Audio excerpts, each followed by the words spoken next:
Welcome to The Little Things You Hear Together, where we dive deep into Broadway cast albums to figure out why some hit harder than others. My name is Alex Asp, and my guest today is actress Adair Gilliam. Welcome, Adair. How goes it? Good. I very much appreciate you being my guest to this episode. This is not an easy cast album to get through because it's very different from your traditional Broadway cast album. Absolutely. This is going to be a good one to dive into. Yeah. What is your relationship with this show, this album?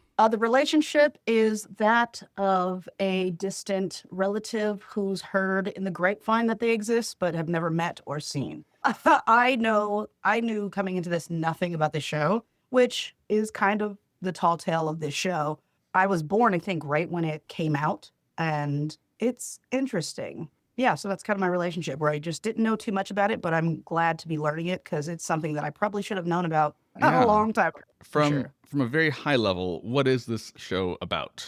It is about apartheid. It is about fighting and resistance, revolution, the youth really taking control and standing up and using their voice to ultimately try to break down the walls of corruption made by the older generations in Africa. It's a light and frothy musical, if you will. Yeah, it's interesting because it is basically a protest musical.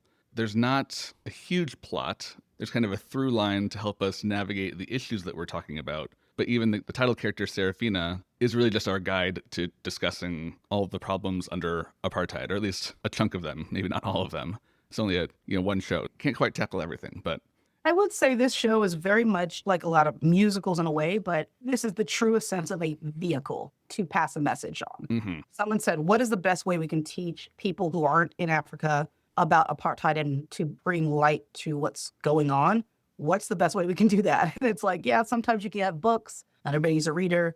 Sometimes you can do films, which they did, but like stage and seeing as theater is always political and revolutionary, I think was kind of the way that they saw that they can do that. Especially being in Africa and African culture being very music-based, this makes a lot of sense why they use this venue to try to teach the world about apartheid. I thought that was really fascinating. Yeah, because this is on Broadway in 1988. It was in South Africa the year before in Johannesburg. So this is still during apartheid. This is not a look back and, wasn't apartheid bad? This is in the moment. These are people that are genuinely affected by this. And it's weird to think about because apartheid feels so distant to me because it was ending as I was kind of entering consciousness of the world. But it is not distant at all. Yeah, I was born in 85. So I was literally a rank 3-year-old just learning what music was. And I mean, growing up, ultimately, no, I wouldn't have known the show. I wouldn't have known about apartheid. I mean, being a Black woman, knowing about Nelson Mandela, and I understood those things. And I knew that that was going on because my family kept the news on and we were fairly cultured being a military family. So we kind of knew stuff. But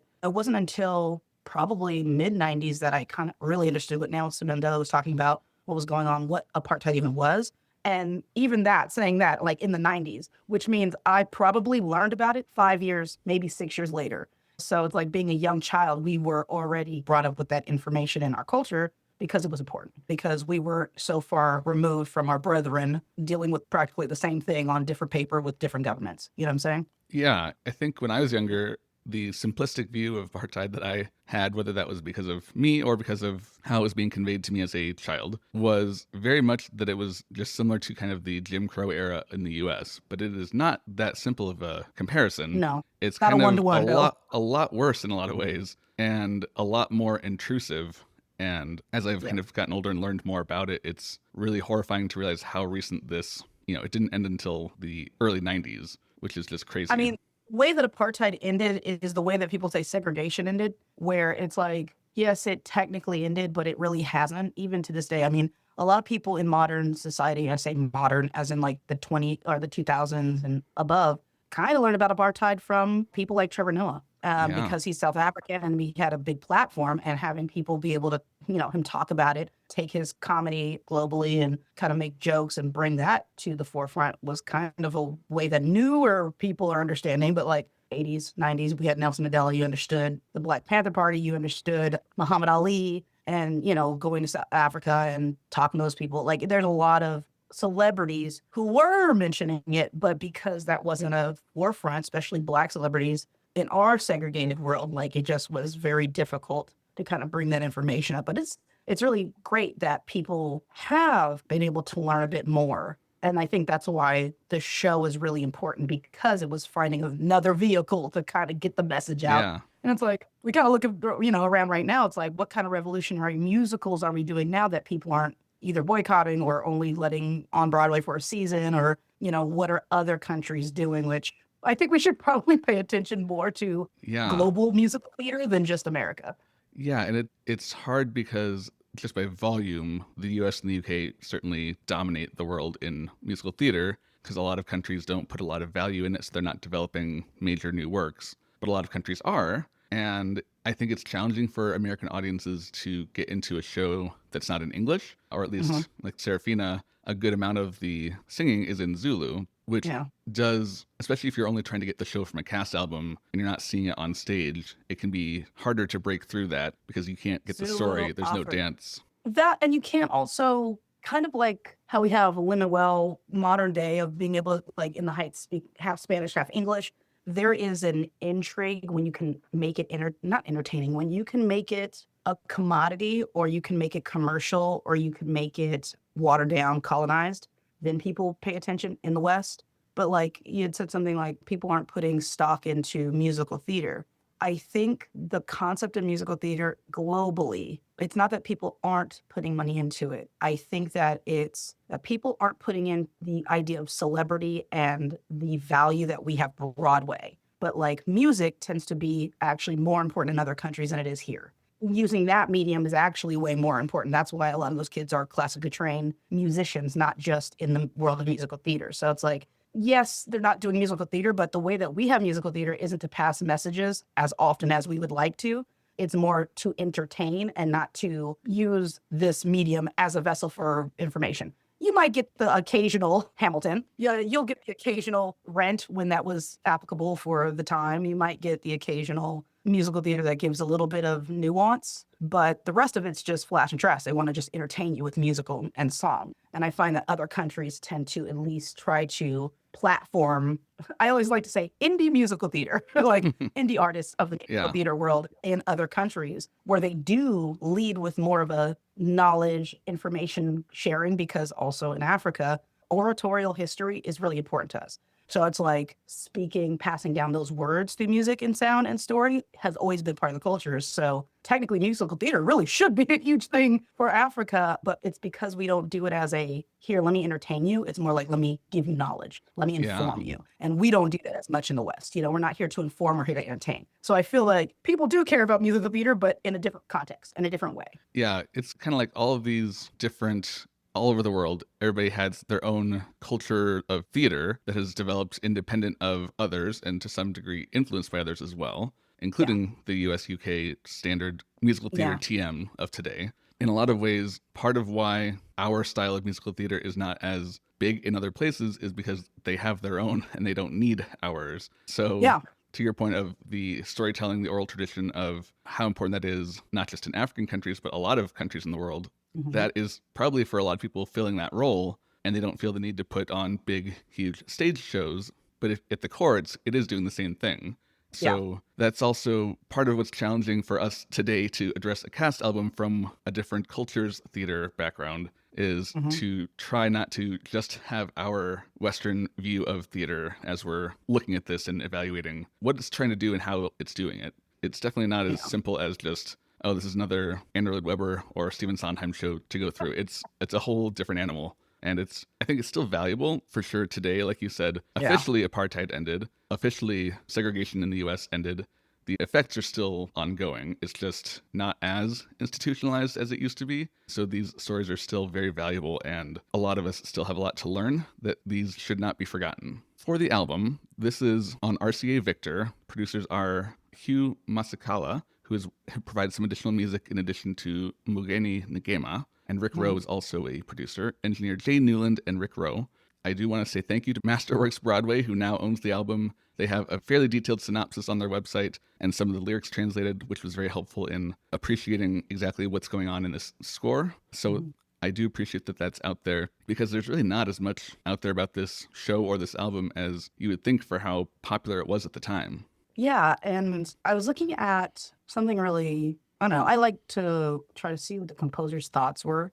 I can't say his name correctly, but Ngema is the composer, I do believe. And it was really interesting because, like, obviously they wanted to write about apartheid and things like that. And then, like, African choral music and traditional gospel. That's something that I noticed a lot in the show. It was very traditional, but the people doing it were these modern students, which I thought was actually quite lovely that the composer was thinking, hey, I want to show that that the young people still hold a tradition, but they will fight just like their ancestors, just like their grandparents before, for this thing that they are going to be in the middle of now.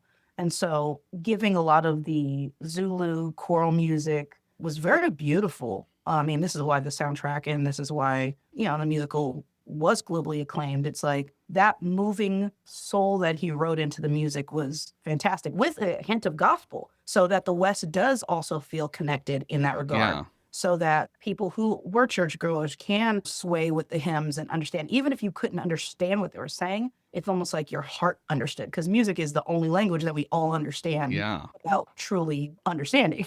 Yeah. And I really thought that the composer did a fantastic job of that. Yeah, it's really smart to blend the, largely a traditional storytelling musical style with elements of other genres, especially in the orchestration. You get some bits that feel a lot more kind of 80s jazz. Several songs do have that gospel feel to them. So it's a way to combine the two. One, like you said, to maybe make it more catchy to audiences in different parts of the world, but it's also kind of showing these traditions are not something in the past. They are continuing to evolve and live and coexist with these other things that are part of the modern world as we think about it. So even if you're not consciously thinking about that, the fact that they're existing together in what you're listening to is powerful on its own. He even showcased or wanted to highlight the nature of color response within the score, where because apartheid and trying to fight for it was saying, hey, we are not individuals, we are our one and we are a group and we should be, valued and equaled and things like that. And so even within the music, he's doing a call and response to the audience saying, hey, it's not just us on stage, it's all of us. You will want to also feel connected and stand up for those things now that you've seen it and it's almost like the composer said, I'm going to make you South African with us and fight this. And by the end of the music, you're just like hyped up. Yeah, I'm on board. And you're feeling a type of way. And you're feeling like a warrior yourself. And you're like, let me go out there and understand more about this show and understand more about, apartheid and what that has to mean. And that makes perfect sense for now. Like we could really use a show in that regard, kind of like that now, where it's like, hey, here's the message, but it's not just us. It's all of us. Come with us. Let's all connect on this level. And I think that's fantastic for the composer to even touched on. Yeah, this is definitely one of the hardest prep periods for an episode so far for me. I don't know if everybody knows this, but South Africa is a bit confusing and complicated because the history is a bit all over the place and horrible in a lot of places. So I was trying to get a better sense of different musical traditions that would have been influencing the development of South African music. And it's tough to just try to jump in and drink from the fire hose of what's out there without knowing what I'm not in an ethnomusicology class where they can teach me in a structured way that makes sense. So I do apologize that I'm not going to be as educated about this kind of music as I would like to be, but we're going to do the best we can. And yes, with all the names and the, speaking this very different style of, the language has a lot of consonant combinations that we're not used to in the West and things like that. So I'm going to try my best to not butcher things as we go through. Overall, with this album, I'm a little disappointed in the audio mixing. The band is far too loud compared to the singers, and it makes them hard to hear, hard to understand, even when they're singing in English. And, watching there's a bootleg online from the tour that they did after Broadway. And on there, the voices are much clearer because you're hearing what they balanced it to sound like in the house. And it's like, ooh, when I can hear the singers more clearly on the bootleg than on the album, that's not great. Yeah. Who knows? It's one of those unfortunate things where you go, this is why it feels very indie, if you will. This is not a polished production. They did this as a labor of love. This show, they said, we got to slap this on a recording so people can get the word out. Like, it's not about entertainment. It's about the information. But what's so interesting is they made an album of not all of the show, but kind of highlights of the show from South Africa the year before. And I feel like the mixing is better on that than it is on the Broadway album, which is wild. Because if anything, you'd think they'd be more pressed trying to get it out in South Africa than recording in New York. Yeah, which is interesting. So I don't know, maybe either the house or the person, or they might have switched up whoever they did it, which is also a bummer. Yeah. Like, Because I think this cast, they're mostly young amateur actors that were recruited for the production in Johannesburg. And I think pretty yeah, much all of them were brought over for the Broadway run, if I am not mistaken. yeah, So there is this element of the show where some of its charm is that it's not pristine. It's not cookie cutter. Everything is 100% perfect. That kind of yeah. highlights that these are real people that we're interacting with and engaging with. But I Mhm. don't think that needed to extend to the recording style as well. Oh well. Yeah, it's kind of one of those things where you go, if we would have known what we know now, we probably would have either spent a little extra money getting someone who was really good, or like, hey, we don't know how far this bus is going to go. So we did what we could thing, Yeah. which just also showcases the importance, I guess, to producers about like global stuff. And this is kind of a little bit of a tangent, but it kind of shows, in a way, the lack of care for non Western artists. Because here, if anybody would have had a half done product or not so polished product, someone's going to speak up and go, hey, this needs to go out. There needs to be PR. We have to get this right. Go back and do this. Hey, we got to redo this, or we're just not going to release this album. And there is a bit of that so that it could be clear. And with how bad the mixing is, it's like nobody said, hey, you're coming to this Western world. You're going to want to adjust for this. Hey, let's look into this. Hey, let me be your advocate and make sure that this is successful. Currently, I'm in a show where this theater, this is the first time they've had an all black cast at this theater. So we are very much making sure that for this audience, we are doing things right. We are getting it clean and prestige. We might be going above and beyond what we normally would do of a house that's like already seen a black cast, but we're going above and beyond so that those audience members who have never seen us have an idea, and then that is their thought process and who, that kind of production is going forward. And I wish that this cast would have had something like that where it's like, hey, nobody knows anything about Zulu and Swahili and Afrikaans, and nobody knows about us over here in apartheid. And hey, let's really try to not cater to the West, but definitely meet them where they're at Yeah. with our That kind production. of And I feel practicality. like there was no advocates, because yes, the music is beautiful, but I think maybe they just didn't think the words. I don't know. I very much like you wish that the music would have encompassed the words more and Since not that just the music. since the show is about the message, you would hope that the message would be able to be understood. Yes, yes, yes. Well, And shall we get that's into rough. the tracks? Please.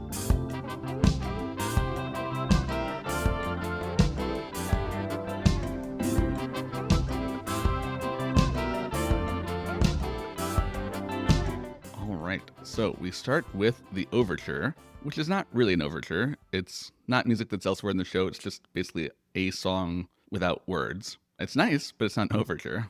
Yes. Beautiful. Fine. Fantastic. And it's Like, kind of focusing more on the kind of jazzy type of sound rather Mhm. than the traditional African sound, which I'm not sure was that intentional to put people at ease in the audience, especially at this time, probably not many in the audience would have seen a musical from anywhere in Africa before.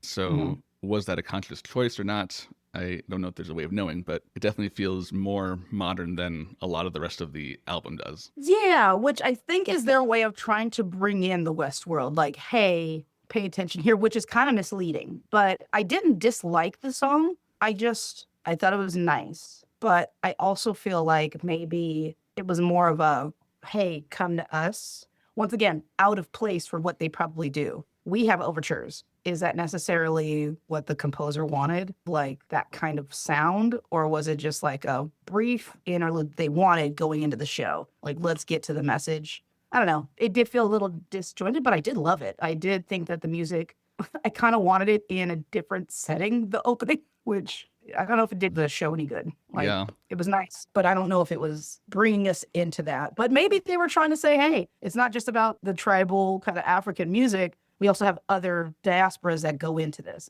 I think, another way of them saying it's all of us. And jazz is very African American centered. Hmm. So maybe they're trying to bring that diaspora over to understand stuff. Who knows? Yes.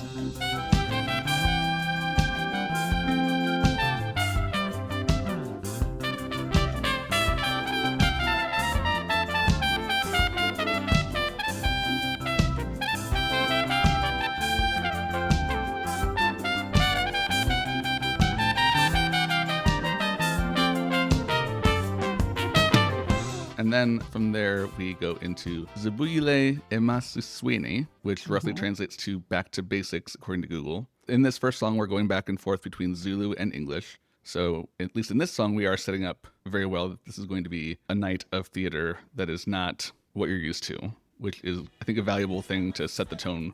If the overture didn't, at least this is setting the tone for the night. Yeah.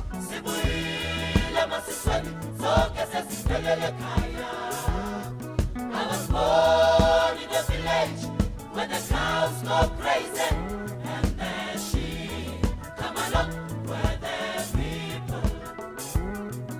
I like this number actually a lot. I noticed that it says it's like, it also is like the name of it's finally happening. I really like that because we're shifting time. We're shifting time in the idea of, hey, let's take you back. Let's show you what's going on. And it's kind of stirring up the students, it's stirring up the community. And we're seeing these characters kind of, it's like the beehive buzzing and undulating. And we're seeing the intensity of what the moment is currently. And I actually kind of liked it. I wish that the overture would have transitioned better into this. Yeah. To keep the momentum. Like the overture didn't give us I wasn't having like a sense of anticipation, like, oh, I can't wait to hear what the next song is, like what this opening number is. It was like, oh, that's nice. And then it felt a little disjointed because this gave me that momentum of like, here we are, we're on the ride. Let's go. Yeah. I wish I would have gotten a little bit more of. Yeah, absolutely. So this song is, I think, basically they're going back to school, starting the school year. So I don't know if there's a term for it or not, but this is an interesting storytelling device of we are telling a fictional story about a group of students in 1986 or so in the town of Soweto. And we are mirroring the real life events of 1976, where there was a large student uprising that, at least 176 students were killed, maybe closer to 600, somewhere in there, figures vary. But so we're kind of telling that story, but not by directly telling that story. We're telling a modern version of it and referencing that earlier story, which I think it works very well. But it's just, like I said, I don't know if there's a term for that kind of a storytelling device or not, but it took me a little bit to understand that, oh no, we're not retelling the 76 Soweto uprising. We are telling of a new uprising in Soweto a decade later. Yeah. I don't know what that device would be, because I think in film, it's almost like a flashback. It's almost a recapping of like, hey, this is what our parents did, but this is what we have going on. Like it's that kind of vibe of like, it's not necessarily a flashback. Right. It's more just a history recap. Yeah, it's like a based on real events, but we're referencing the real events as well. It's different. Yeah, which is kind of a cool thing that we don't really, it's very meta. Yes, definitely very meta. In a strange way.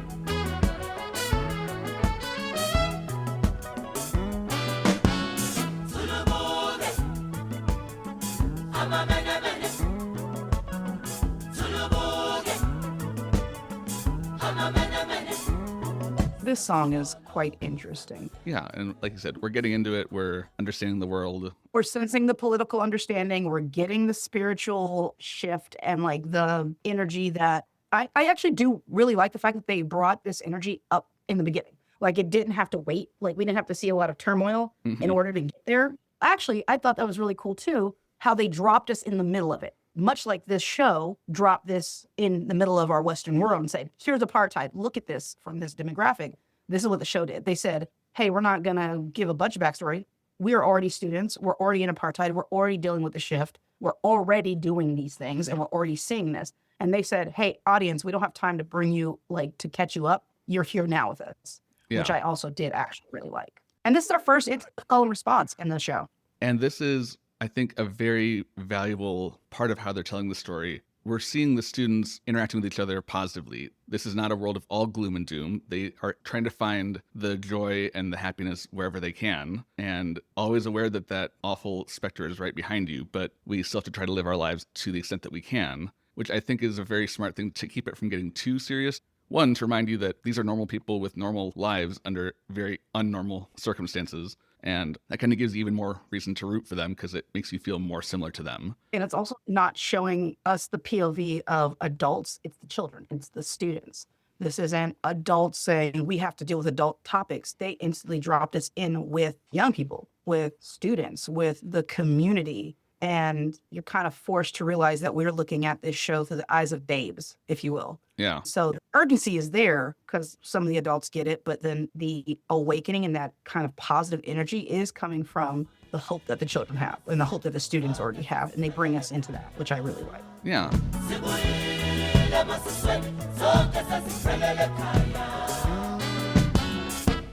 And then we start to get more into their dynamics with Sarafina.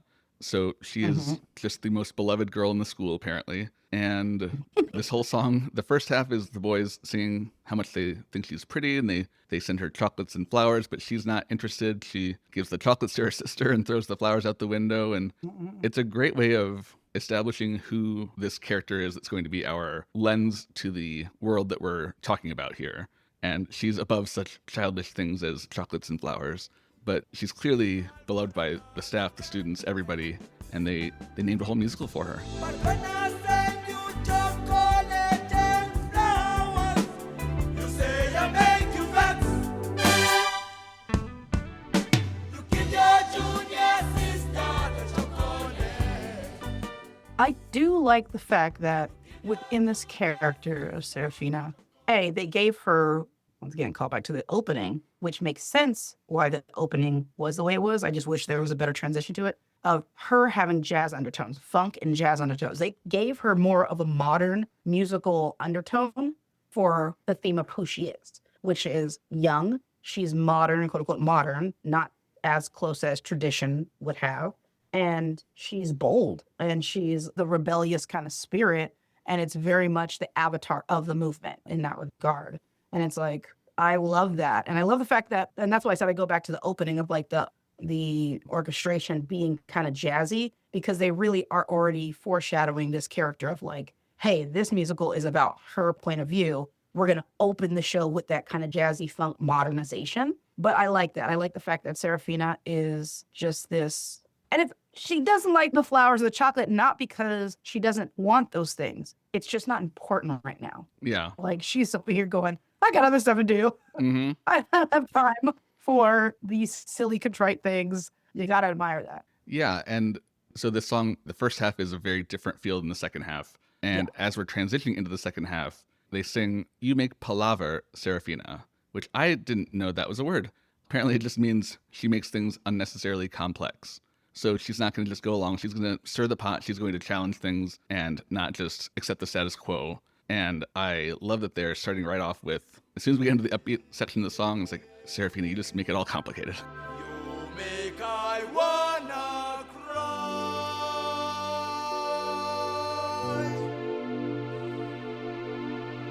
You make palabras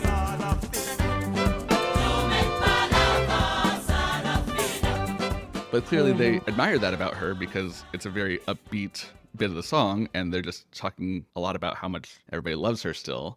So it's also nice that they appreciate that nature of hers and not, they don't love her in spite of it. They love her because of it. Yeah. And this song, I don't know if you know this particular song, both in the stage and the film, it's one of the biggest songs, obviously. Title number, we love to see it. Quincy Jones actually ended up either producing it for the movie or doing something like that, which is also amazing because that pushed this particular song and possibly the knowledge of the show to the Black community in America, which is really interesting. And having be like, hey, this is a thing, here we go, push, push, push, which I think is like really cool that was also connecting. He saw kind of the vision of that and wanted to produce that song. But like, yeah, the fact that everybody loves her, and once again, it shows that the community will stand by boldness and people not going with the grain in regards to like, I don't know, I just find that there are some old people who really like seeing like the new generation. They're like, you know, I used to just fall in line because I had to. I like the fact that you're asking questions. You're bucking against the system. And that's very much what she did. So everybody likes her because maybe it's both hopeful, but also it's a little bit of reminiscent for the older people going, I miss being that bold, or I wish I was that bold when I was your age, that kind of thing. I think that's really cool. I think that's what makes the lead character, such a great fit. Yeah. And again, this is an example of the structure of the song in a Western musical context would be strange because we're not really getting more than just repeating how much they love Sarafina. but it's in a lot of ways more of a vehicle for the dancing, which seems to take more of the main role here. Yes. Sarafina, when you're walking away, walk. Inspiration comments will cover me. Blow it down before me. Sarafina, Sarafina, you're one. This is the song that they did for the Tonys performance, so you can go find a good quality video of that on YouTube. But a lot of this show has dance very prominent, which is great when you're watching it. Not as helpful on a cast album where we don't get that dance, but there are at least a lot of bits where they didn't include all the dance music on this album, because that would have gone on for a lot longer without us getting the So- benefit of the dance itself. I kind of would have been okay with getting more of the music of the dance breaks. With the scoring and with that drums and that cultural tone that a lot of the dance breaks do have, I think that's important for the West to also hear, because once again, dance and music are so important to the African culture.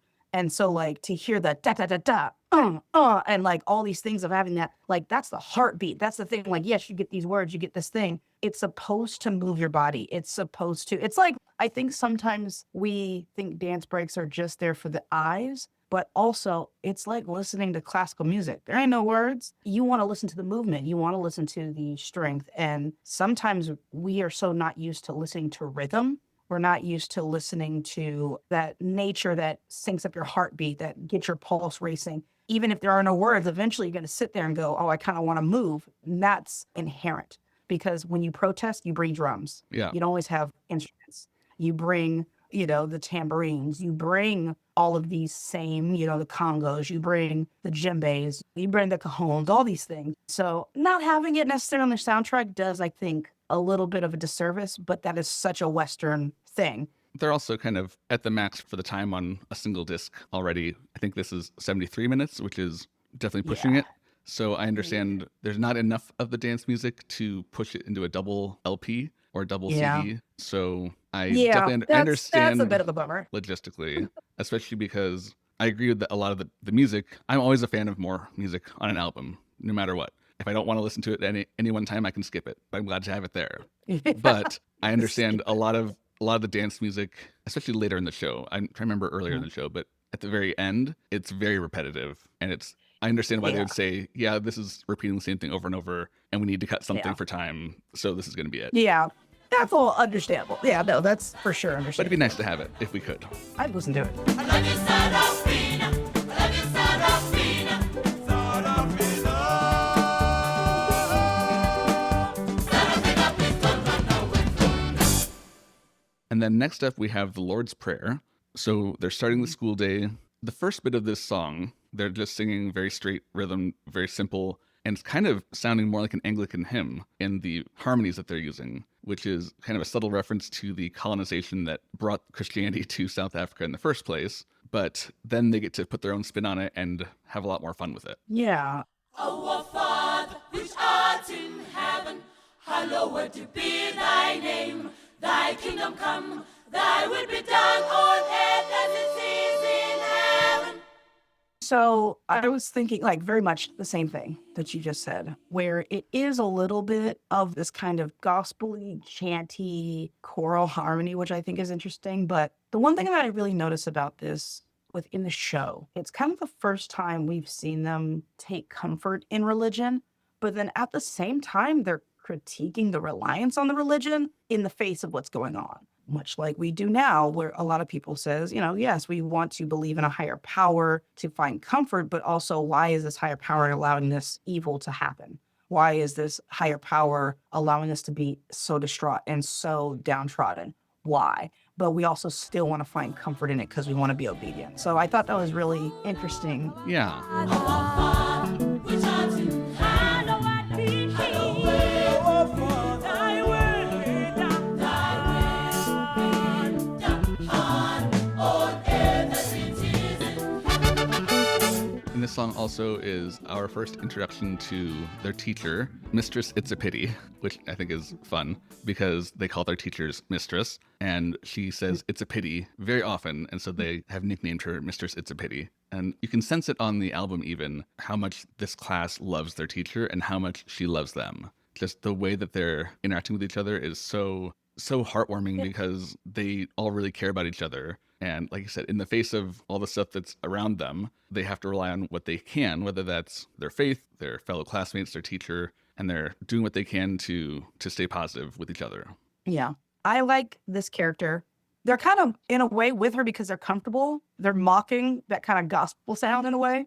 This is silly, but that's what kids do when they're comfortable with a teacher. They give them a glimpse into like kind of how they're feeling of like, wow, this is kind of boring, like dang boomers, in that regard. But they're like, our teacher's cool though, so she'll get it, And I really like that. I like the fact that, yeah, they're mocking the authority. And the fact that they're comfortable with her enough to mock authority to her face because they see her as positive authority. Someone who's good to go, we can trust, but also she'll get that like not every adult is like her, which I think is very cool.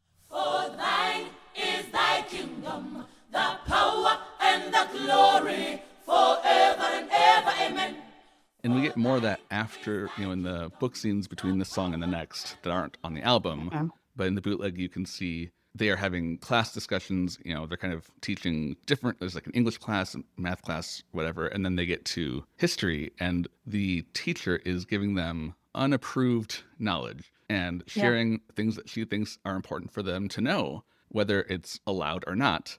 So to your point of she's not like the other authorities. She is an authority figure who has earned that authority by treating them with respect and giving them, trying to equip them for the world because they need that. I think that's also why from stage to film, they gave her more of a presence in the film, because I think that after the show's popularity, they probably said we should have probably centered a little bit more around the teacher and that relationship of the importance, because the tension between like the teacher having respectability politics, like how it is to be like, I've been a teacher where you're like, I have to do what this school wants me to do. And I don't always feel like that's the best for the students. So I'm going to try to balance the use of like the kids going, boo our dean or boo our teacher, but we like you. And you're like, okay, thank you. But I also have to kind of kiss their butts, but I don't want to make it look like I'm not listening to you. So like, I wish there was a little bit, because unlike Sarafina, this teacher is the representation of the government that they have right now. They are seeing someone who is going,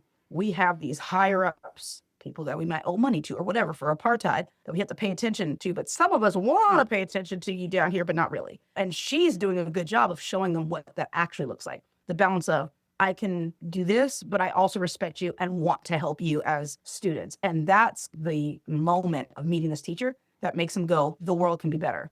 The people in charge can be better because she's better. Yeah. And I thought that was really important. Yeah. And in these book scenes, we also learn that this approach is not without its cost. At one point, Sarafina starts leading chants to praise Nelson Mandela and criticize the government. So then at the beginning of the next track, Yes, Mistress, It's a Pity, we hear our semi-narrator Colgate saying that Sarafina was arrested by the secret police for her role in inciting this protest. And they didn't think she'd come back, but 2 months later she did. And she was more resolute than ever to continue fighting for what was right. Unlike some others who have been silenced, cowed, had the effect that the government wanted by putting them in prison for a couple months. Sarafina! She came back stronger. She came back with more commitment. She came back stronger than ever! And it's kind of crazy to think that they put a teenager, a high school student, in prison. Like, that's how insecure an authoritarian regime is, that you can't even let high schoolers speak ill of you without having retribution. Yeah. Where have we seen that from? Yikes. No idea. I have no idea. Yes, authoritarianism in this idea is afraid of the future, because in the future, they always fail. That's just a fact. And the idea of the future being so bold and so bright, you have to silence it if you want to continue being terrible, that kind of thing. So especially in the Africa diaspora, Black women are always seen as more violent or scary, but always tend to have the higher education, have the higher understanding, have the higher vision. So we must get rid of that person because they will cause a downfall, to this regime. And so they said, we absolutely cannot have this Black girl, this African girl, spewing out the neck, even if it's factual. We Yeah. can't have it. She is a threat to our future, but she is the future. So it's like, that's kind of, Yeah, it's all I like the fact that they had her in there.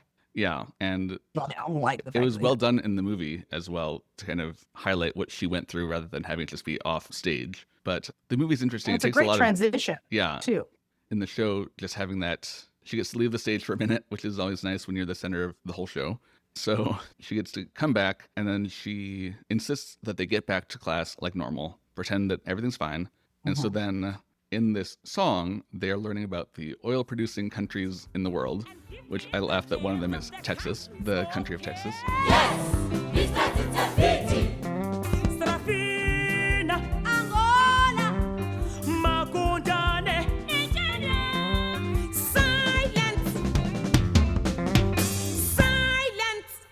Venezuela. As they're going through, they're definitely having a good time with it, kind of a call and response with the class calling on somebody, and then they respond. And it doesn't take long, though, before somebody mentions Libya, which is a oil-producing country, and the police officer that's in the hall overhears them and accuses Mistress It's a Pity of teaching communism because Libya is a communist state at this time. Yeah. So Serafina defends her because, again, this is factual. Libya is an oil-producing country that we were talking about. That was the subject.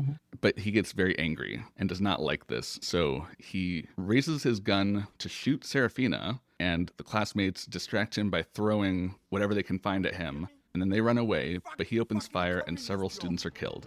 Don't look at me like that. Don't fucking look at me like that, young. Fucking bastard.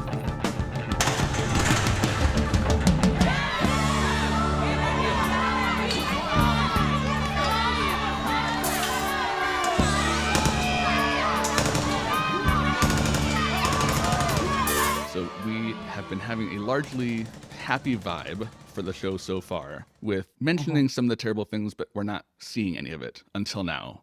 And for this happy song to suddenly turn so dark and violent is, I think, a very effective way to show the horrors that are actually happening in South Africa at the time. And it's also showcasing, once again, it shows this. The community was rallying around her. They were trying to protect her, Yep. which means she set up enough energy that people were going to lay their life down for her. Children were going to lay their life down for her. And they ended up doing that because of a grown man's ego and need to try to stifle that kind of energy or that kind of, show that fear or put that evil out or whatever, which as a Western audience, that has to be shocking in a show because, oh, we're just here to have a good time, just a musical. And then all of a sudden, oh, wait, children are dying? The fact that this is so blatant, and it's in your face is like, no, children are actively dying right now because of this topic. Look at this. You have to turn your head to this and see it. And I think the West seeing that was shocking. And when I saw it, I was like, dang.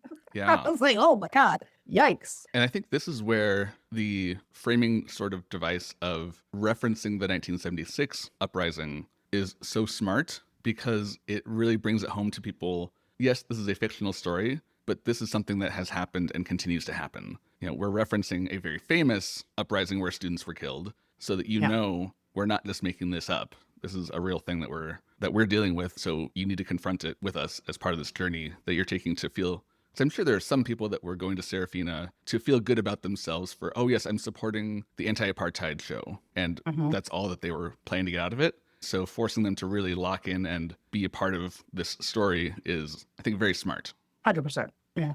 The next track is Give Us Power. So this is at the funeral for those students. And it's kind of a mixture of the priest's eulogy and the mourners communicating with each other and grieving. So it's kind of interesting, even in this moment where they are burying children who have been killed for speaking out against the government. His eulogy is pretty spicy. Like he's saying, God has given and the police have taken children of God. he is not pussyfooting around the fact that this was murder by the government of children. And the soldiers are somehow letting him do it. But it is very brave, I think, of him to, in that moment where all eyes are on him, to not take the easy way out. And even going so far as to argue that the US and the UK are selling too many guns to the South African government and that's part of the problem. He's not looking just at the level above him that's being oppressive. He's looking at the whole system and calling out the other players as well. Yeah. This song, okay, so it's mixed with a bit of African jazz and protest chants. And I really like that mix because this man is finally saying, hey, the government is killing these kids. It wasn't violence within the kids. This was avoidable. This was you're doing, the government. So there's a bit of modern music being underscored within these chants of change. And the chants, because like this whole show has been very much a mix of traditional and not traditional ways of thinking versus the young people's thought. And I thought that this is also give us power is the same thing of like these protest chants are nothing new. Protest chants are never anything new. You know, it's always traditional in any country, in anything. It is showing and saying the hurt with this jazz score of this relaxed melody and this bringing that together. I thought was really, really quite lovely in that.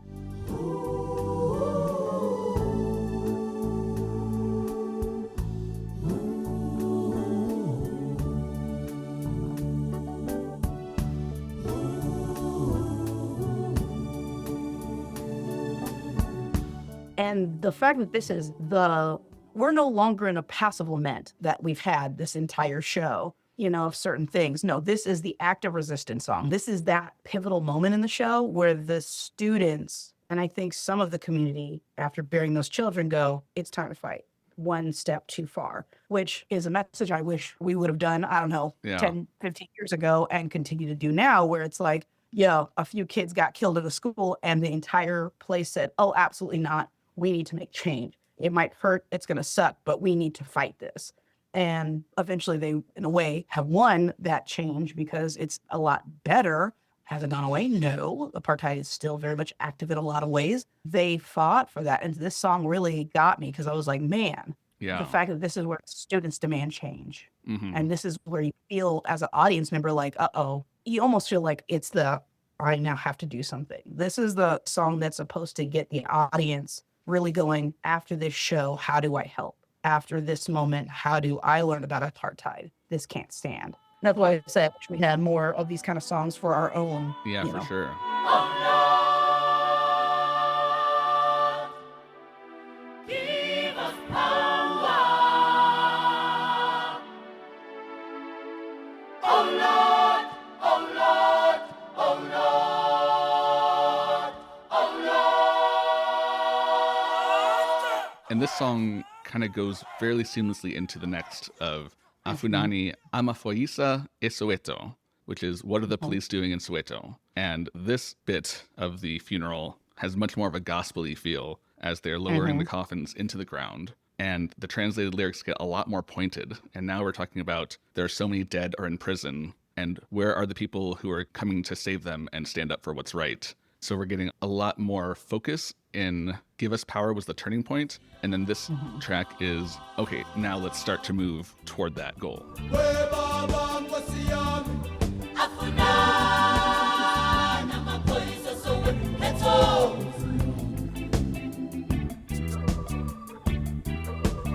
This is the protest call and response. This is the outcry. But this is the direct political outcry. This is like how when the students are like, what's going on? Why is our town being militarized? What's happening? And the fact that they're raising the stakes by really showing that these kids have now been radicalized and are like, we're not putting up with this. And you get to give us power. You get to mourn because they're asking for even the title, give us power. Mm-hmm. The kids are like, give us this power, whether that be from God or whether that be from their parents. Give us the ability and the strength to fight this. And then you go into what is the army doing? What is the police doing out here in Soweto? And it's because they're finally waking. The kids are like, what is happening? Wait a minute. This isn't just, a few cops here. Like, what's going on? My friend just died. And now you have that, like, it's very reminiscent of a lot of the survivors of Columbine and some of the other schools that are older now. They're starting groups who are like trying to fight against everything that happened to them because they got to wake up, they got to see it, and they're actively doing that. And I thought this was really reminiscent of that. Mm-hmm. These two songs, I was like, woof, we're in it now, kids.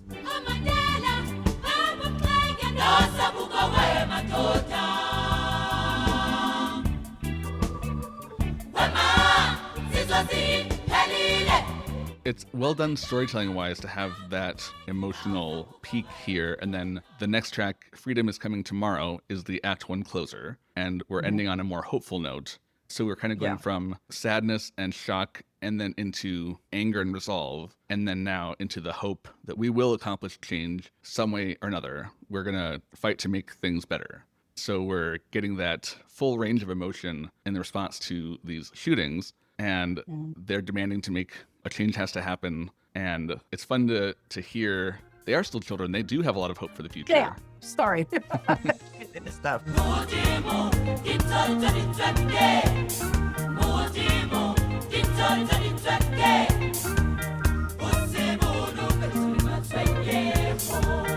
In this song, it's kind of 3 sections, I feel. The first section is all in Zulu. I couldn't find lyrics to get a translation to know what they're singing about. But then no, because then the second section is that, where they're singing the Black South African National Anthem, which would later become the South African National Anthem in 97. Oh, okay. But at the time, it was an Afrikaans song that was the official national anthem. And so this was kind of its own protest song of having a black national anthem for the country.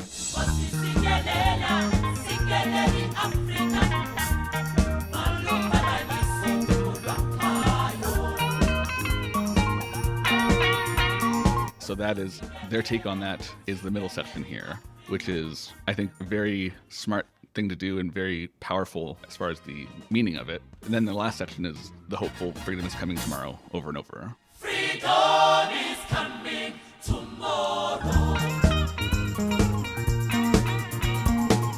Freedom is coming tomorrow. Yeah, once again, it's the I know where I've been of the show. Yes. You know, these 3 songs are very much that. It's the setup for all of that.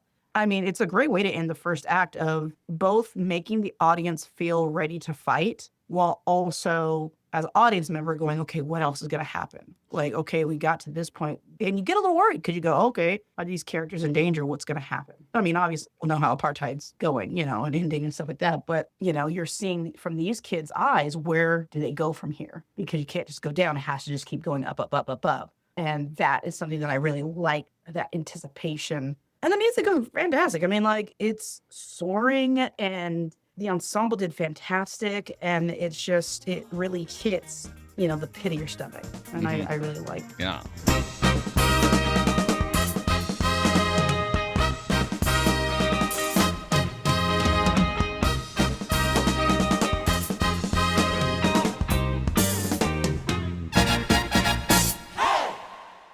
So then up next is intermission. And we come back with Excuse Me Baby, which is an interesting title. It's basically acting as an entr'acte, but they don't call it an entr'acte. And again, this is music that's not anywhere else in the show. It's just get back to your seat. The show's about to start again music. But it's fun.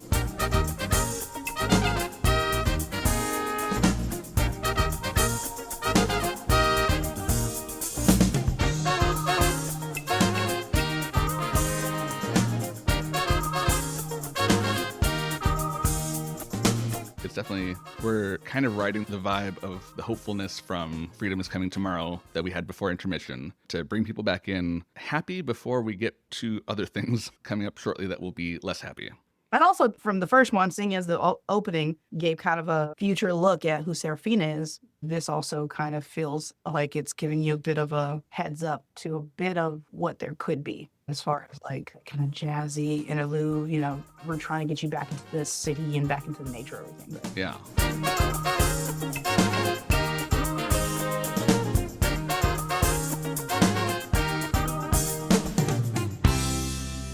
And then we jump right into the middle of action with Meeting Tonight as the next track. And this song is a lot of exposition, but basically we're learning, a lot of words. We're learning that the government has imposed a state of emergency. We don't know why. Is there a specific action? We're not exactly sure how much time has passed, but the students are not happy about this state of emergency that is clearly just designed to stifle dissent. So they're having a resistance that they are forming to protest against that state of emergency. We protest this emergency. It was the president of states who declared We protest. emergency. Yeah. song is the song. It Yeah. does exactly what it's supposed to. And it's It's kind of very straightforward. yeah, it's more so to set up the next song, which is Stand and Fight. Yeah. So, inspired by their predecessors in 1976, the students are ready to battle for their rights in whatever they need to do to try to make change and make things count. And this has, at the end, the rallying cry of an injury to one is an injury to all, which is, like you were saying before, it's not just about the one individual, it's about the group together and recognizing that none of us can make anything happen on our own. We have to be together and stick up for each other because that's the only way that we're going to make anything better. Yeah. We want to stand and fight.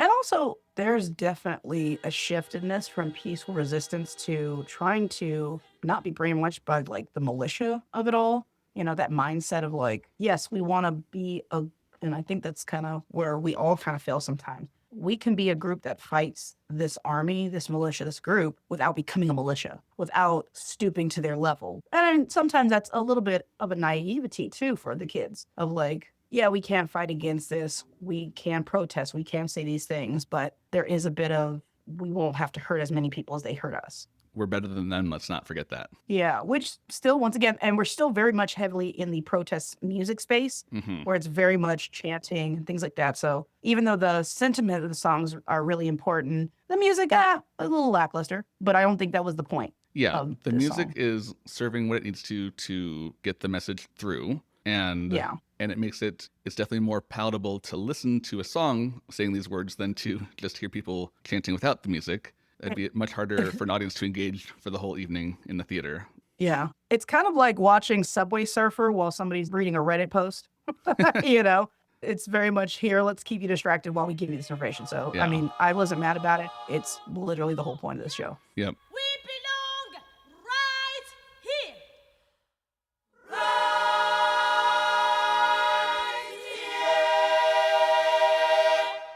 An injury to one is an injury to all. An injury to one is an injury to all. An injury to one is an injury to all. An injury to one is an injury to all.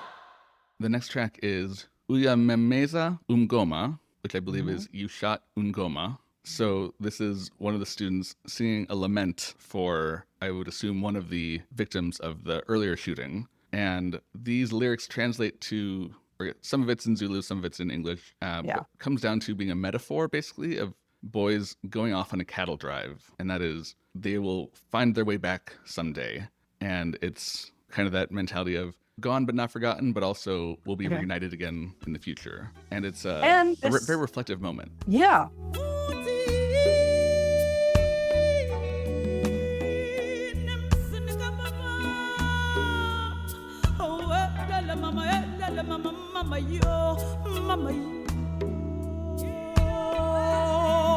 And this is very much also going back to tradition because it is heavily Zulu. That cry that boy gives is very much that death march, very much the tradition of wailing and calling out to the spirits and the guides to like protect them. And so it was very moving, and it shows how emotional the resistance is. And I really found that quite tugging at my heart. Yeah. For sure. And I have to admit, there are some bits in this song that definitely give me Lion King vibes, which makes sense because that is very heavily influenced by South African and Zulu music. But especially just some of I think it's the style of not scooping notes, but kind of falling off of notes and kind of writing the pitch down, I think is part of that style that gives it that feeling. But it's beautiful. It's very evocative of the emotions that she's singing about, even if you can't understand the words. Yeah.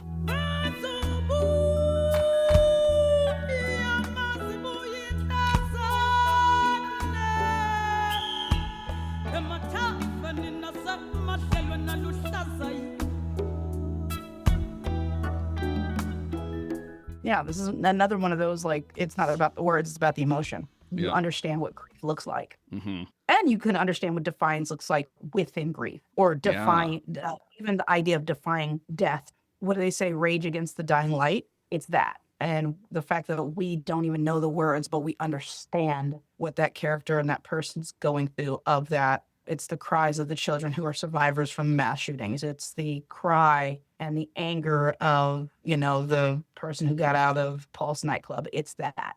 And it's that like rage of like, why did this happen? Because it didn't have to. So to feel that without knowing the words to have that music be so transcendent is crazy. But. Yeah. But then the last minute or so of the song is a very different vibe. Like, it was very somber, and now we upbeat, dancey kind of music again. And I'm very confused because it feels like, are we in a different song?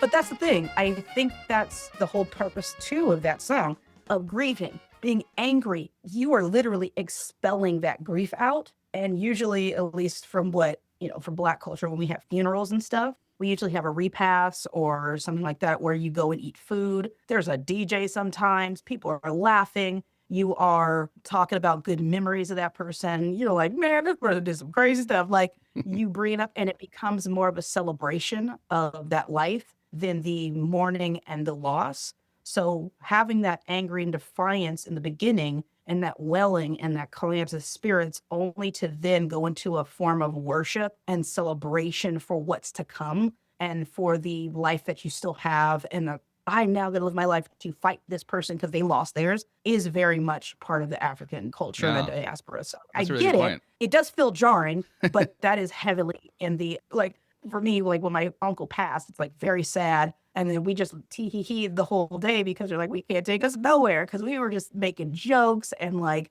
man, we just absolutely ripped that guy a new one. And he's not even there anymore. You know what I'm saying? We're just like laughing and cackling. But within that, there are tears and there's sadness because we won't have any more of those memories, but we still have the ones we have. So yeah, it's important to go from that deep sorrow and anguish and anger to that celebration and hope, I guess you can say. Yeah, definitely.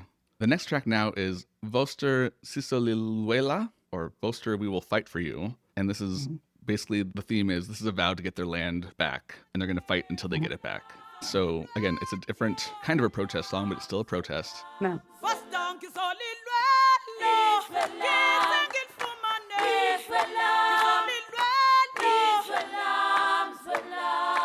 And then it's a fairly short bit of song before we then have Sarafina coming in and telling us a story, which she's telling about a friend of her mom's who's a very influential figure for her, Victoria Menge. I'm not very good with the click, but she's a lawyer and activist and would tell Sarafina about her cases. I think it's even, she brought Sarafina with her to study in a different city to give her more opportunities. So we're kind of getting the setup of that in this song. And then it seems a little bit arbitrary where they cut the track to go into the next one of Wawunga Lendlani, Why Were You Sleeping? And then now we're getting more of the details. And for anybody listening, this song deals with sexual assault. If that is something that you do not want to hear about, skip ahead a few minutes to avoid that part of this conversation. But one of the stories that Victoria told was defending a Black woman who was raped by a white police officer and the technicalities of the case and hearing the approach that she had to take to get any sort of justice, not even full justice still, but at least better than nothing. He tore her panty apart and he raped her.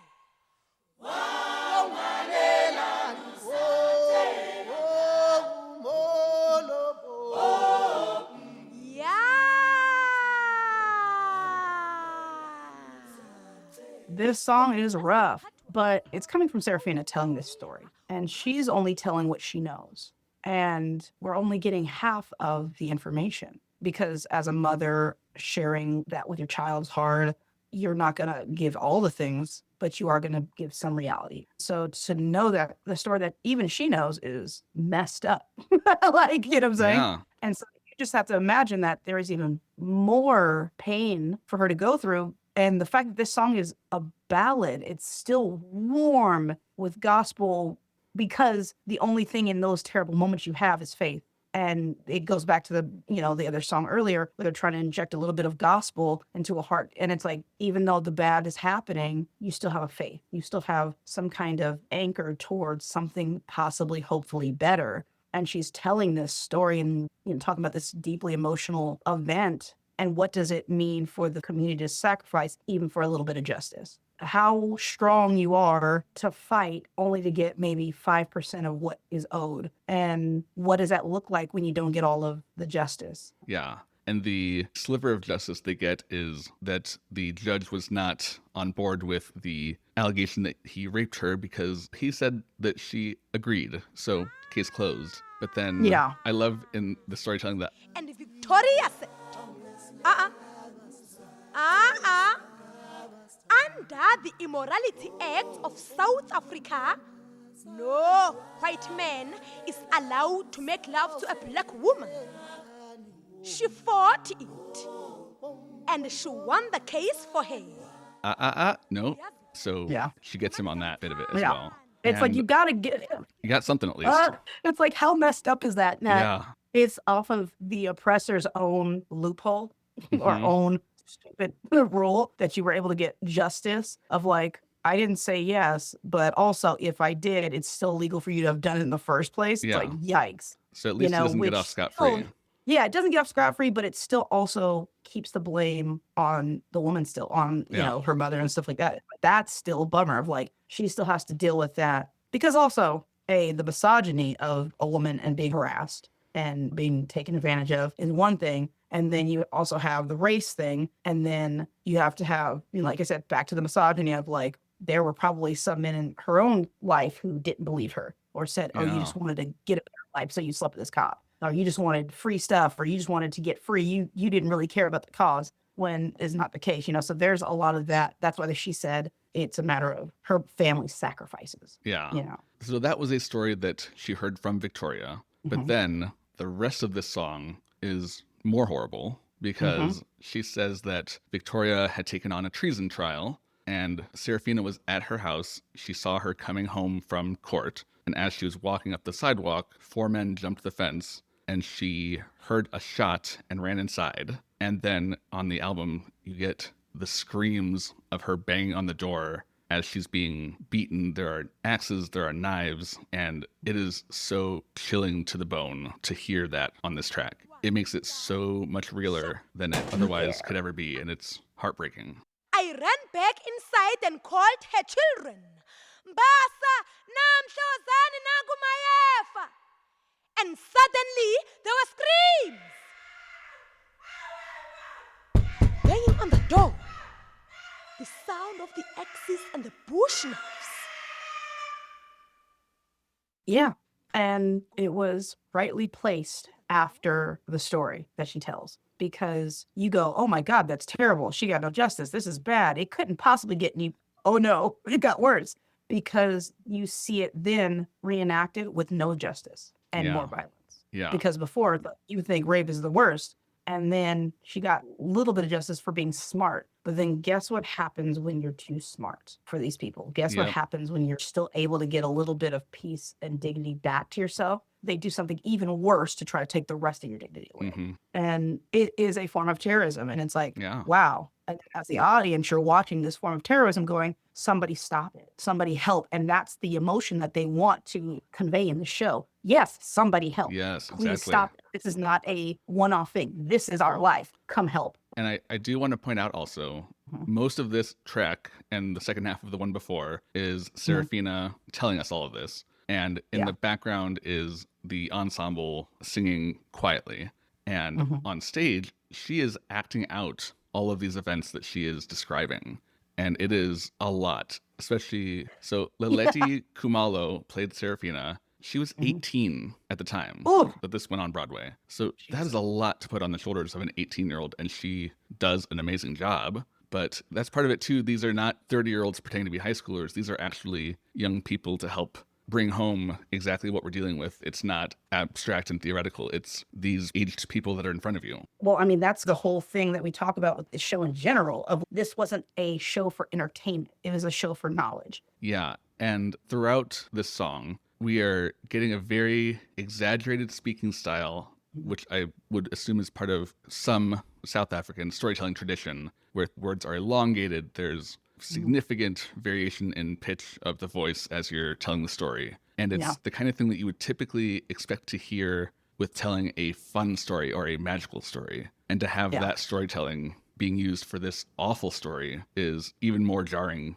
because it's, again, highlighting the difference between what she has to go into this place to be able to tell this story, because if she was completely in it, it would be too much. And we actually kind of get that at the end of this track because so they run to the front door, they see Victoria, she's still alive. And I think that's what kind of starts to break Sarafina as she's telling the story, because they rush her to the hospital and she does not survive. And it kind of feels to me like there's an implication that they let her die, kind of as a, yeah, she deserved it. It's not spoken about, but just the way that she delivers the lines conjured up that picture for me.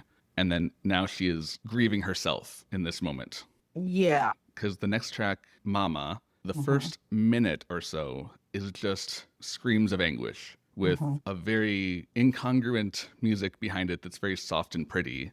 But then it's Sarafina and Victoria's children mourning, weeping for their mother. And it is terrifying, and it goes on for just about a whole minute of them screaming with this music underneath. Yep. And you're like, oh, I thought the scream before was bad, but that only lasted 5 seconds, and now we're having this for a whole minute to just sit in this and feel with her. Oh. Yeah.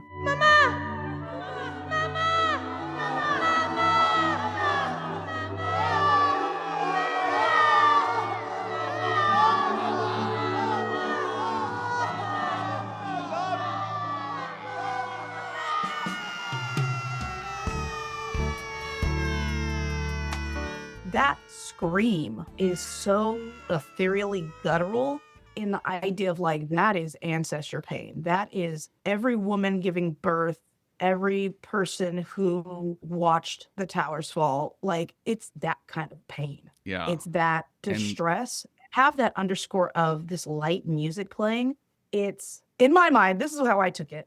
It's the world spinning after tragedy. Yeah. That music was the world just going on, la da da da da, yada yada yada, while you were in the most devastating place that a human can possibly be. Yeah. And so to have that screaming was, yes, screaming to the ancestors, screaming out the pain. Once again, still very guttural, very traditional, while having this light music play like the world goes on. To me, hit like a truck. I was like, oh my God. And a lot of the screaming is just them saying "mama" and crying out, which is its own level of a young child screaming out because they just saw their mother murdered. It's just... That's a cry of a loss of innocence. It's a loss of a matriarch. It's a loss of tradition. It's a loss of power. And you can just tell it's like, it is a loss. And it's not just like a regular loss. That's like a community member loss. That's a activism loss. That is a justice loss. Like, there are so many realms that lady passing caused, and you felt all that. You felt watching it going, oh my God, we all lost something.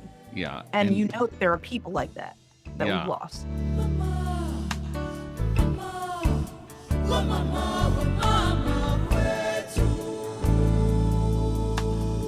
And the whole purpose of these last couple songs is to show why Sarafina is the way she is. She has a resolve that is so strong because of what forged it. And in some ways, it kind of feels like a detour from how the show has been going otherwise. But then when it kind of all comes together and you see how it has shaped her to be the person she is, it makes sense because then we get right back into the protest stuff after the song. The next track is Sachaba, which I think just means people. So this is... the students are rising up and police are chasing them down in the streets and throwing them in a police van. And this song is their protest song as they are on their way to prison.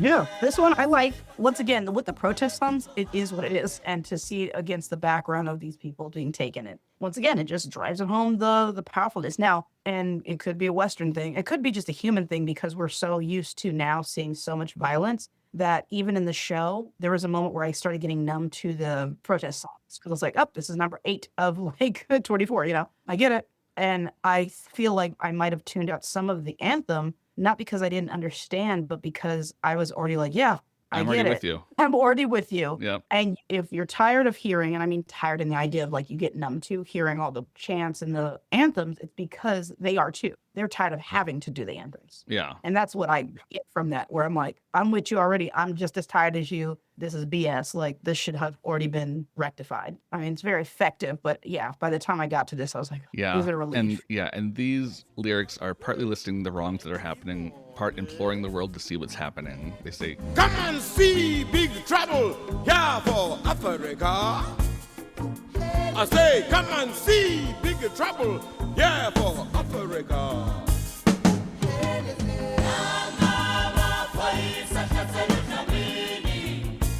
so they're slowly moving beyond the protest songs of before to now, again, more implicating the audience on Broadway of see what is happening, actually pay attention. To what effect that's effective for the reasons you said is debatable.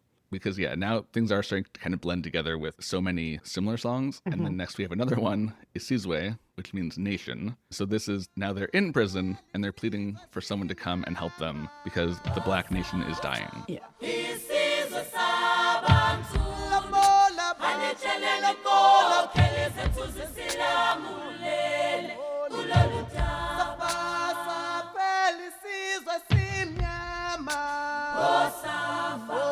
And Colgate comes back out to narrate that, these were the days of people being disappeared into police cells. And some of them came back and a lot didn't. And some of them, quote, fell in the showers, and that's how they died. Or they jumped out of a 10th story window from the interrogation floor. These were lies not intended to be believed. But on paper, we didn't kill these people, and we don't care that you know that we're lying. Yeah, show the corruption and show that. And also, once again, coming back to the Western world in modern times, because it wasn't as bad for us back then at the same time as apartheid was happening, but debatable to who you ask. I think that showing that the corruption was there and that they were killing people in front of your face. It's like, I know it, you know it, we're killing people, y'all not going to do anything. It's 2025, still very reminiscent of bad things happening in front of our faces. And we're like, bad things are happening in front of our faces. And there are some people who are like, no, it's not. No, our government's ever good. Yeah. And that's terrifying. And that's what this song is, of like expressing grief of the apartheid's devastation. It's like, yeah, this is terrible. Look at what apartheid's doing. It is killing us. It's killing our nation. It's killing our people. And some of you guys are okay with dying. And that's unfortunate and sad, Yeah. And so like, this song is definitely a different tone from the others that gave more hopeful. Yeah. anetshelele kokhele zethu zisilamulele kulolu daba. But now we're going to kind of switch gears a bit because now we're get the song Goodbye. So this is Mistress It's a Pity singing a song to say goodbye to the students at the end of the school year. So I guess they're graduating because she's saying, like, be sure to write. So it doesn't seem like they're just moving up a grade. But it definitely feels like it kind of comes out of nowhere with everything that we've been talking about. Goodbye, farewell, children. It's a pity that we have to say goodbye. Goodbye. This feels like a more Western musical theater plot device kind of song, except we haven't been focusing on a plot the whole time. So it feels a little out of place to me. Yeah, musically, I think it is. Theme-wise, I don't think, well, And it's a point to what's going to come after so that we end on a hopeful note, but... Yeah, and I think that's what kind of messed up. I almost feel, I know we have no time, especially in this show, I wish that they would have had this song earlier. Not that I didn't want to see the teacher anymore, but because this song represents the loss of innocence, I feel like their innocence had already been lost when the students died. So I feel like something like this would have been, or another song that would have represented the loss of innocence. And then maybe this song is a loss / a transition into adulthood. Because like there's a difference between losing your innocence and then growing up. So I feel like maybe there should have been a song really dedicated about the loss of innocence. And then this goodbye was more like a goodbye to a authority figure who has your back. Yeah. Don't forget to write and later, once in a while, tell us if you're doing all right. Woo! So her song is the start of their end of school year show. So the next song is Kilimanjaro.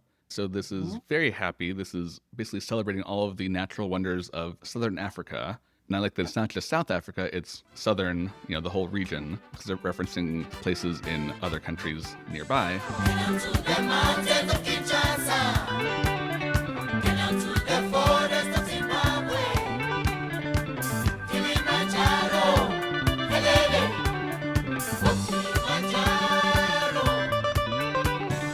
And it's kind of similar to before, where we're showing that they're finding ways to find happiness and joy in the middle of all this and celebrate the things around them that are great. Yeah, I mean, it's a nice reprieve. Yeah. It's a nice breath of fresh air with a little bit of folk jazz. And I did like the imagery that they had going on. Now, this I felt was slightly jarring because it's so happy. But like we said, they're wrapping up the show. So they're trying to get you back in the not being bummed out mode. Yeah. I felt the energized I to fight get. mode. We want to get back to that. Yeah, exactly.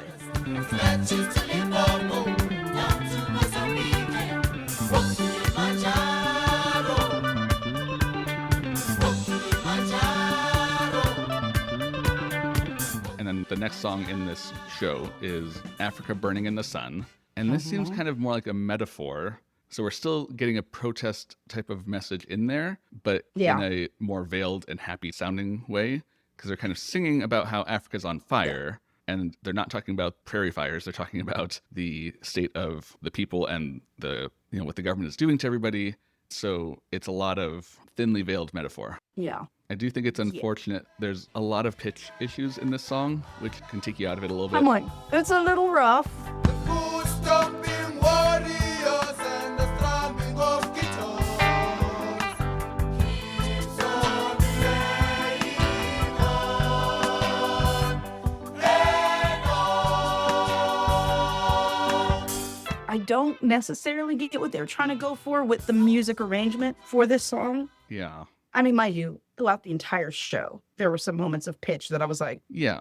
There are definitely a lot of those. but And also I wasn't sure if that's because some things they were singing English or something like, is that a cultural thing or are they just singing off? Like, I couldn't fully tell yeah. as a West. Again, as a Westerner, yes. I think a lot of it comes down to getting young amateur actors to play these parts. They're not going to have the training. And I'm guessing they didn't try to beat that out of them because it does lend itself to an authenticity of these are the people that we're talking about. Like, yes, they are actors, but they are acting, And are acting they their lived actors? experience. Yeah. Some of these people, it was their first time Yeah. doing any of this. So it's like, I'll let it slide. Yeah. I let it slide. So it's definitely present in a lot of places. But this is the one that I'm just like, each time I listen to it, like, okay, we're almost there. Yeah. Raise the voices, keep on singing to the drums of Africa, Africa. And then the next track is Oleithi, which I believe is light. And they're talking about there's no subject in the world that is as impossible for a black child to learn as the language of Afrikaans, which is interesting because that's harkening back to the 76 protests, which were in response to the mandate that all school lessons be taught in Afrikaans and not whatever language was more widely spoken locally. So again, we're sounding happy, but we're getting that protest message in there still somehow.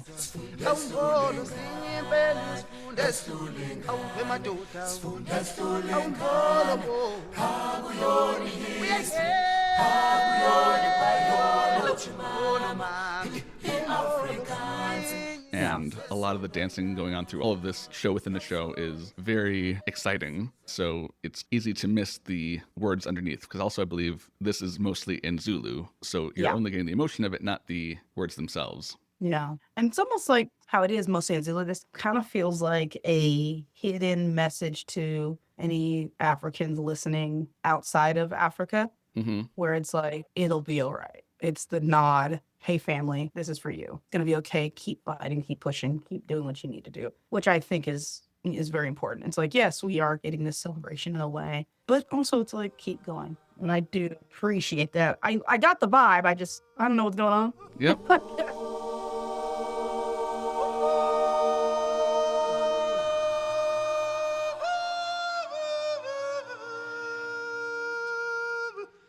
And then the last song of the show, technically, is Bring Back Nelson Mandela.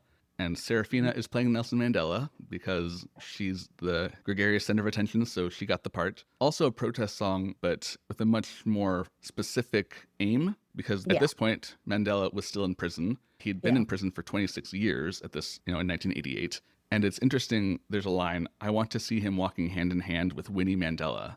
He's so beloved that people know his wife's name, even though he's been in prison for 26 years. It really goes to show how influential he was, having that much power over the country while still in prison, that people know all this about him. Entire livelihood. Yeah. Only for him to come out and still be as powerful and strong and revolutionary as when he went in. I know they were mad. Bring back Nelson Mandela. Bring him back home to Soweto. I want to see him walking hand in hand with Winnie Mandela.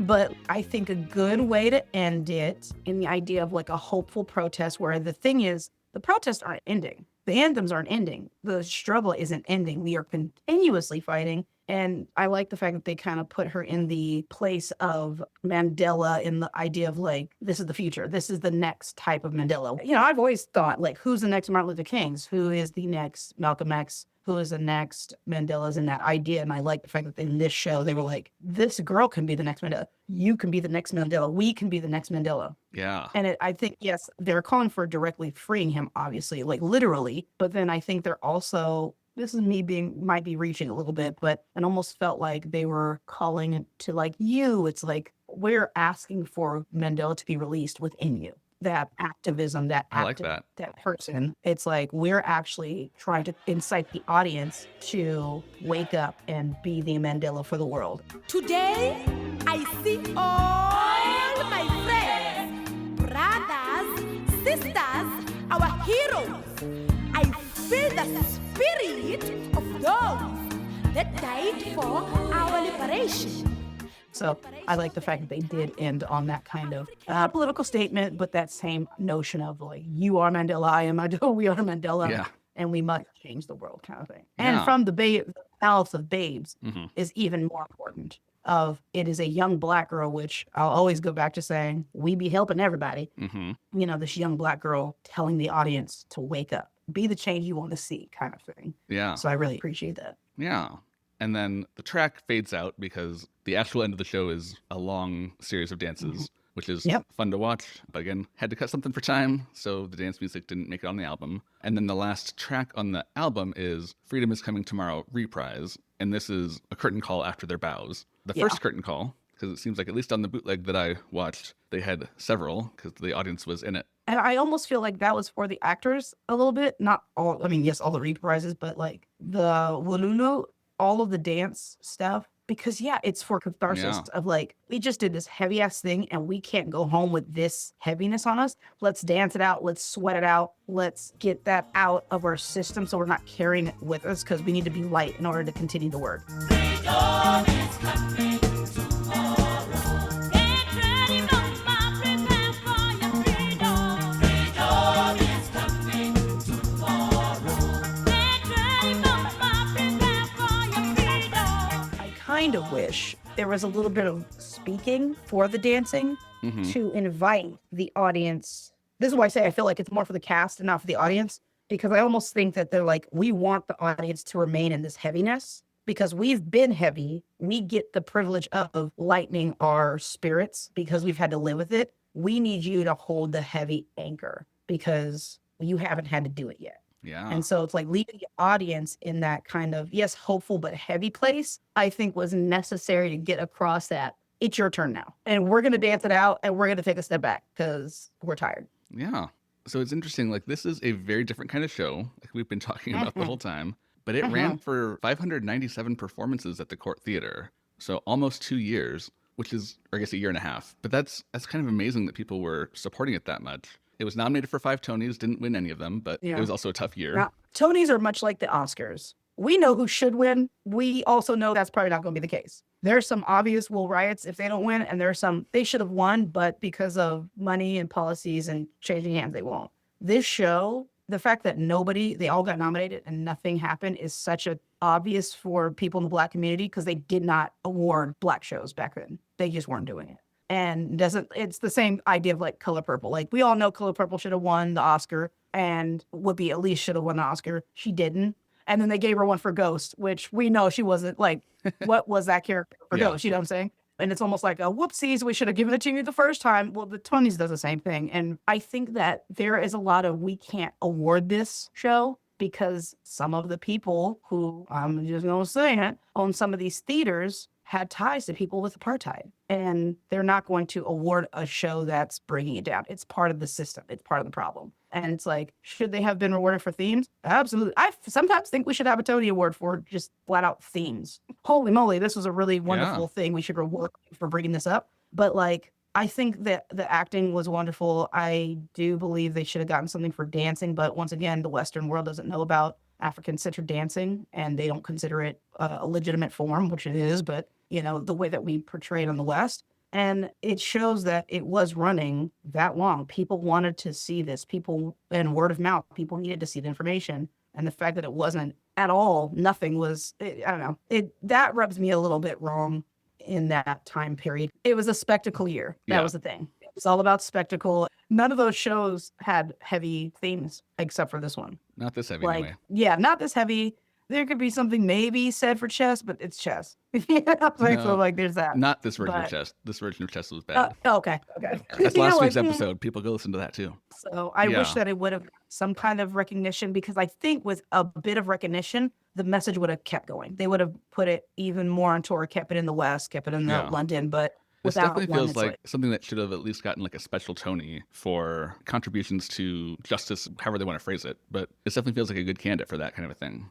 I think the power of theater in general is very well illustrated by this show, because as I was listening to this and watching the bootleg, I'm like, the apartheid government was so awful and cracking down on dissent. How was this allowed to be performed in South Africa? And it's kind of a loophole that anything that was recorded, it's like movies, albums, things like that, had a lot of restrictions on them, but live theater did not. So you still had to find a theater willing to put on this kind of a show, because it still was a risk. But there was, it sounds like a few theaters, and this was one of the major ones, that liked to take on these more protesty shows and get them out there. And, you know, this literally couldn't have happened in any other form except for a theater piece, because it would have gotten shut down. Yeah. For me, I'm like, I wonder if we ever get a stop to the genocide, if there will be art forms that come out like this show in the form of actors from Gaza or actors from Congo, like showing people what they should have been paying attention about. Because at the end of the day, yeah, it's the same thing. Their governments don't want them sharing any information either of anything going on. And it's like, man,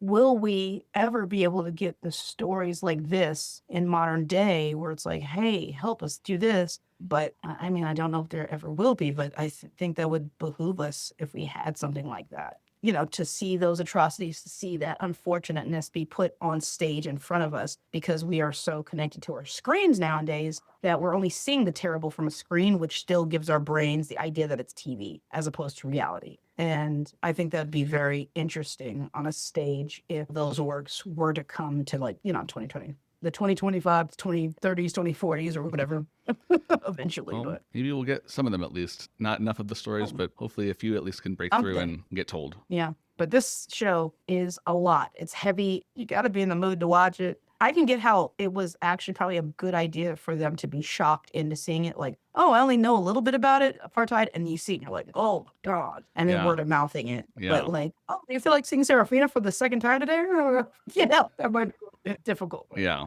Well, should we score the album? Yes. All right. So we'll start with composition. For music, out of 15 points, what would you give this show? The music, I get about a 10, honestly. I think that there are some really great themes. Like I said, the jazz, the gospel, you know, I am a fan of that. I think that the movements and the transitions could have been better, so I didn't rate it a little bit higher. Originality, fantastic. The fact that we are switching between English and other dialects are fantastic to me, because I love the idea of sharing other languages and showing it's not just English, and that you can still be moved in someone else's language, whether you know it or not. Yeah, I went with 9 because the music, a lot of it can be very simple and repetitive, but that is what the form is calling for. So I'm kind of like taking away more points for it being repetitive and not that complicated, but then adding points back for the orchestrations, like you mentioned, bring those influences in, and the effectiveness of the music in telling the story it's telling to kind of average out at a 9 for me. So we're not that far apart there. For lyrics out of 15 points, what would you give it? Well, This is a tough one. This is a tough one. I'm going to say 14. Reason. Okay. I think that the lyrics are so important because between book and lyrics, most of the songs are telling a story. Most of the songs are trying to convey a spiritual awakening. There's a lot of chanting. There's a lot of protest stuff, a lot of talking over music. I still consider some, like, we know that the music is starting and they're talking over it. I consider it part of the song. And I think that the words and the lyrics are all so meaningful that I can't, like, deduct it. Now, I only give it a 14 on the sole fact of, like, well, I also give it a 14 because singing in Zulu, Swahili, all those things, a lot of the words don't translate over into English. Like the meaning, like the full encompassment of like the words don't always translate English. So for me, I have a feeling when I was watching it that those words did hold a lot more weight that I wasn't going to be privy to, but I can just base it off of the music. So I was like, I know that those lyrics probably were really fire for people who know the language. Are they fun and clever? Fun, maybe not. I think that they are very poignant and important lyrics. So that's why I wanted to rate it pretty high. Okay. I went with 8 because if you approach the lyrics as lyrics and not for the message that's underneath, Yeah. I would probably go at like a 4, 3, because it's very basic. It is very repetitive. And I think from just a pure lyrical standpoint, I would give it a very low score. But to your point of the importance of the message and the difficulty of navigating both English and Zulu, and this is how a protest song is structured. They're not meant to be complicated. They're meant to be able to be sung by large groups of people and learned quickly. So it is doing what it needs to do completely. So that's where I kind of, again, averaging out. For one aspect of lyrics, I would give it a very low score. And for one, I'd give it a very high score. I'm kind of meeting in the middle with 8. So next is performance. Technical performance out of 15 points. What would you give it? 7. I think that the out-of-tune singing, I can't tell if it's on purpose or not. I think that the music is good, but like we said, there's some mixing issues on one thing. I was 9 because I think a lot of like the voices, a lot of what they're doing is incredible. And then there's just a lot of pitch issues along the way. Yeah. Some of them small, some of them much bigger. So again, I think that could very much aid the storytelling of these are the real people, not polished actors who are living somebody else's story. But just being objective about the technical performance, it's not awful, but it's not great. It's kind of in the middle. So that seems right. Yeah. And then for voice acting, out of 10 points, so how much are you getting the characterization, the emotion of everything through what we can hear? What would you give it? 10. I think every single person did fantastic. For knowing, from my brain, I said, these people aren't Western professionals. These are kids who are doing this, who are possibly professionals now or whatever. And for what they were giving and the weight that we talked about of the storylines, the characterizations of each person, I don't see how they could have made that quote unquote better. I just don't see how. I think they played exactly who they needed to play because I kind of don't think they were acting a lot in some of these things, in some of these moments. I just felt like they were retelling a story and not like becoming a different character. Yeah. I went with 6 because a lot of the stuff, any of the big choral moments, you really can't give a whole lot. And then a lot of the other stuff, because we're getting this storytelling style a lot, especially in when Sarafina is telling the tales from Victoria, it's giving me the storytelling style, not the characterization of the character. Interesting. Again, I think it's a good choice, and I think it's a very effective choice for telling the story, but I don't know that I'm actually getting who Sarafina is from that style, because I don't think that's what the style is meant to do. But a lot of what I think a lot of the characters are similar because they're students in a classroom, and it's only a few times that they're separated out as individual characters. So I did not have as clear a sense of differentiating the characters from each other when they did have their solo moments. And now I'm wondering, I do agree with that to a point, and I think I'm trying to not grade it in the idea of Western media, but I have a feeling that I'm doing it a disservice by not doing that. Because I'm like, oh, am I being too literal? Because like, I get that the students felt there's moments of similarity, but I guess because, having her musical theme be like jazz and all stuff, felt like they were trying to portray her personality, each character's personality through the theme of their music. So like, oh, we're going to give this person a guitar as their theme or a piano as their theme. So for her, it was like this modern jazz of showing the future.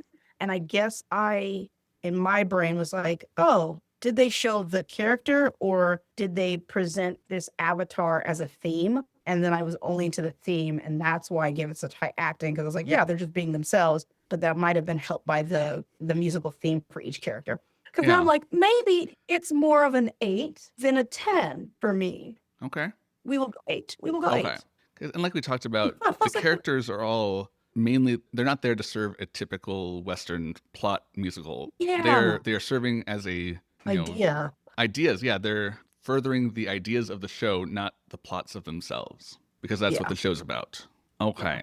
So next is storytelling. For narrative, out of 15 points, how much does it feel like these are songs from a story specifically versus individual songs that are thrown in and kind of laid down? I'm going to actually give it a 12 for Okay. that. With the amount of dancing there is, yes, it is giving us story. Like we said, there's not really a plot. Maybe I'll give it a 10 actually, because I feel like it's not super like, here's point A, point B. This is more of a statement piece than a storytelling piece. And there's a lot of dancing, which can come off as a dance concert with a statement piece. This musical feels more like an art exhibit than a musical, Yeah, that's like a interesting. political, you know what I'm saying? Yeah, Like a street performance. Yeah, like an art performance than Yeah. a, you know what I'm saying? Yeah, I'm going to go with 8 because a lot of the protest songs, again, by nature of what that style of song is not specific to a story, to a character, because it has to be generalizable enough that you're going to have lots of people want to sing along with it and be, joining in. So I think Yes. there's definitely themes throughout the show with the songs, which is why I didn't go lower. But I Yeah. think if you take away the narration, a lot of it feels could be part of a different story that's protesting apartheid. Yeah, that's what I was like, I don't know. This one's hard just because I don't know if it's the same type of format for other non-Western theater. Are they heavier on the storytelling? Are they lighter on it? I don't know. So yeah, I'll stick with 10 just because I'm not sure. Okay. And then for completeness, how much of the show does it give you? Are there confusing things from what were given on the album alone? Out of 10, what would you give it? I'm gonna give that a 5. Okay. Yeah, I went with 4 because the songs are serving one purpose and the story is kind of bridging them together. And so we're not getting those scenes because there's not time on the album to include those. So as far as progressing from song to song, we don't always get a lot to help us along. So that makes sense. Yeah. And then uniqueness out of 10 points. 10. Yeah, 10. This is one of the shows that made me add this category this season because it definitely should be rewarded for doing something completely different from what everybody else was doing and really has not been replicated much since. I mean, there have been a few South African musicals on Broadway in the past, but like Cat and the Kings that came in the 90s was much more of a dance show because it was after apartheid had ended officially, so it makes sense. But yeah, there's not much else out there that's like this, so definitely a 10 for me. For the audio quality, out of 5 points, what's your score? Are we talking about that bootleg? Are we talking about the album? about the What are we album. talking about? Okay. I'm gonna say 2. Okay. I went with 3. I think the mixing is not good at all.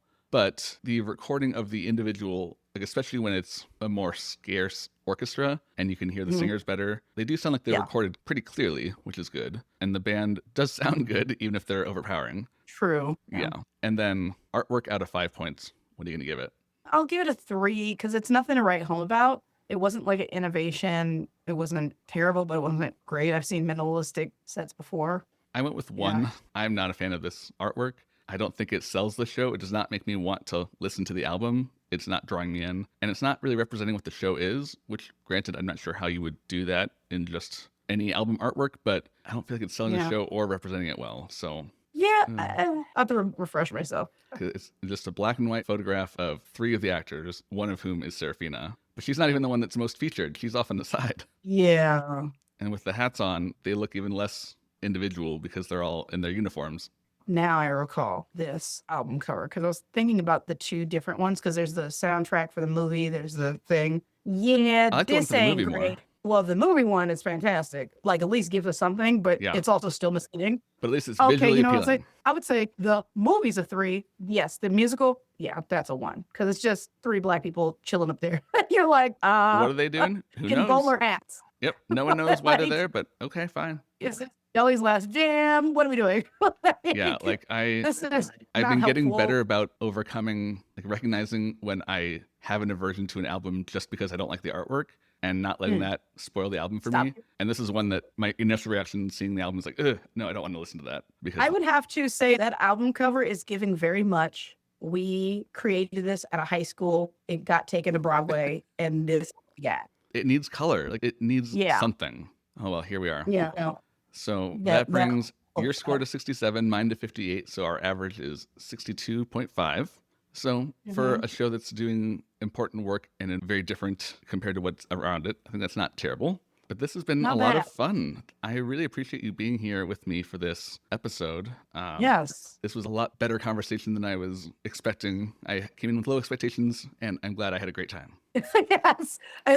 Same. I was a little afraid. It's like, I don't know what we're going to talk about with this, but then there actually is a lot to talk about here. Yeah. I think it's just a scary show to talk about in a way. Hmm. And I would encourage people to listen with the lyrics and possibly Google Translate, because I think it's a very important show. And I Yeah. think it's a very relevant show. And I think that the message we have yet to see on Broadway sense in that urgency. And this is absolutely, if you're a writer for musical theater, this is a really good show to look into as far as like how to write about something so hard and try to actually share your voice. I think that's a very important show to look at in regards of revolutionary musical theater writing. Hmm. Yeah. All right. Wonderful. If people would like to keep up with what you're doing, what shows you're in, what would be the best way for them to follow you?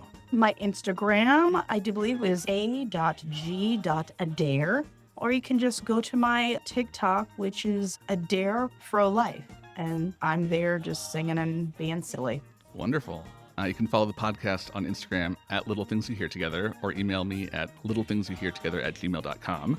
Please subscribe, rate, review, wherever you're listening. Very helpful.